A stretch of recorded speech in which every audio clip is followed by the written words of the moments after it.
అవమానించిన వారితోనే ఘన సత్కారాలు అందుకుంటే జీవితంలో ఎంతో గొప్ప విలువ దొరుకుతుంది. ప్రస్తుతం లావణ్య మరియు చిరంజీవి గారి కోసం అదే మాట్లాడుకుంటున్నారు నెటిజన్లు.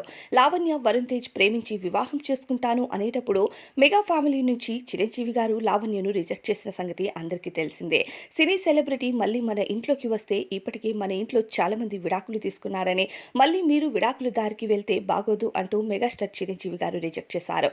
కానీ వివాహం తరువాత మాత్రం లావణ్య త్రిపాఠిని అందరూ ముగ్గురు వేలేసుకునేలా చేసింది. ఒకవైపు సెలబ్రిటీగా ఉంటూనే మరోవైపు మెగా కోడలు అనిపించుకుంటూ మంచి మార్కుల్ని కొట్టేస్తుంది.